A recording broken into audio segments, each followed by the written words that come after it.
Bagi pemilik mobil Ferrari, mobil tersebut seharusnya dipakai full speed gigi 6 full throttle ngebut di jalanan. Tapi sayang, saat ini Ferrarinya malah dipajang dan dipakai buat foto-foto doang. Ya buat apa? Sudah biaya besar pajaknya, mahal perawatannya, walaupun ada nilai tinggi pada saat dijual nanti sebagai mobil koleksi atau simpanan. Ferrari memang mahal, namun asetnya ya naik nilainya.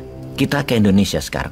Indonesia itu negara bagaikan Ferrari, tapi saat ini oleh pejabatnya dibuat hanya untuk flexing-flexing, pamer-pamer, yang manfaatnya bukan untuk rakyat tetapi untuk isi kantongnya dan nama besar pejabatnya. Tapi ada satu lagi yang mungkin kita luput meleset melihatnya.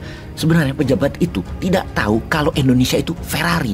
Bagi mereka Indonesia itu hanya mobil rakitan yang harus didandani agar kelihatan keren. Kalau diandaikan dunia melihat Indonesia itu Luna Maya, pejabat melihatnya buaya. Iya, kayak lagu Cangcuter deh. Intinya kita harus sadar mulai sekarang bahwa Indonesia itu adalah racing car terbaik di dunia. Tinggal ke depan kita pilih pilotnya harus yang canggih. Timnya harus jago strategi, jago mekanik yang terbaik.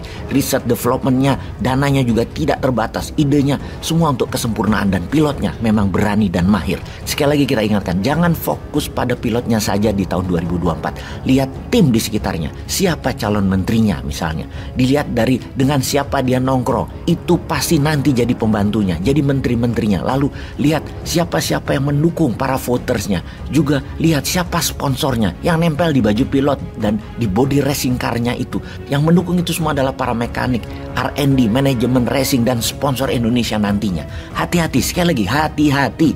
Gak capek kemarin-kemarin dapat apa? Masih mau yang model yang sama atau mau model yang baru? Sekedar mengingatkan lagi, sponsor itu ada dua. Yang satu oligar lokal, yang kedua negara asing yang bermain untuk memanfaatkan sumber daya alam kita. Bener deh, kalau Indonesia hasilnya cuma singkong atau tape doang, gak mungkin ada sponsor negara besar bakal masuk dan kita dimbung-bung, dipuji setinggi langit, dikasih sangu, cuan.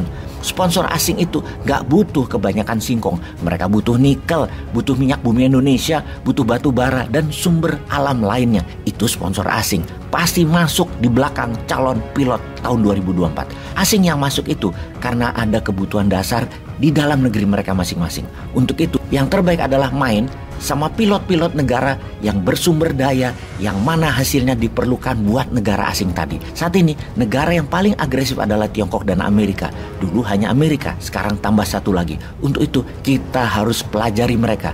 Cuman mengingatkan informasi ini, yang mana Newmind tidak pernah tertarik membuat mereka, Amerika dan Tiongkok itu jadi sponsor. Karena Newmind pede, mereka jadi mitra dagang aja, bayar aja. Lebih dari itu, gak minat, apalagi dapat sponsor buat jadi pilot 2024. Enggak dah.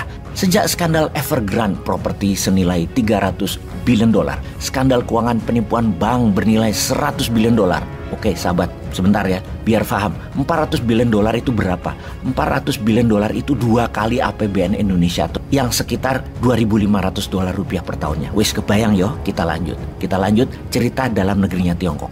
Masalah banyak kota di Tiongkok di lockdown karena COVID, sehingga serangan udara panas, heat wave yang mempengaruhi 30% hasil tanaman pertanian Tiongkok, membuat Tiongkok punya masalah besar di dalam negerinya. Di sisi Amerika juga masalahnya saat ini sangat besar di dalam negerinya. Homeless di Amerika di tingkat terparah, narkoba, preman di jalanan, penjarahan, penembakan warga sipil, hingga dunia oligarki di Amerika saling bunuh, inflasi tinggi, uang beredar terbatas. Itu masalah besar di Amerika. Kita rincikan ke Tiongkok dulu ya. Di Tiongkok, GDP nasionalnya, kontribusi bisnis properti adalah senilai 29%-nya.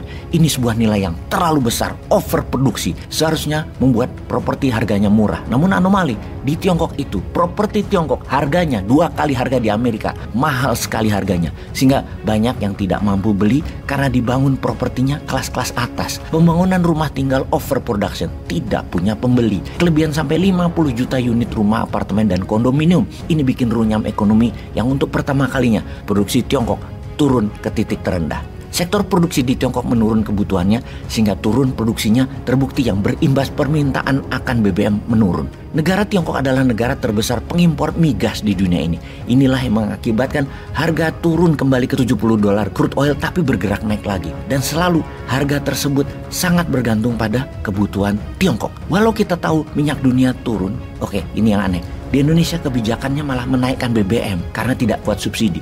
Subsidi, pocak. Jadi kesimpulan analisanya adalah kita mengerti mengapa Tiongkok memanaskan mesin perangnya. Di Ladakh di perbatasan utara India, Tiongkok memprovokasi India. Di Selat Taiwan, Tiongkok juga memprovokasi dengan gelaran pasukan militernya di sana. Amerika juga terus memproduksi mesin perang untuk dikirim ke Ukraina dan ke Laut Cina Selatan. Sejarawan melihat kondisi saat ini persis seperti awal Perang Dunia Pertama dan awal Perang Dunia Kedua. Semuanya diawali dengan krisis ekonomi. Krisis ekonomi berkepanjangan ini bisa menjadi trigger untuk Perang Dunia Ketiga. Yang kalau dua negara Tiongkok Amerika sudah tidak bisa menangani masalah dalam negeri masing-masing, jeleger, lakukan great reset aja sekalian. Perang. Nah, kalau begini jadinya piye, Jal? Indonesia siap?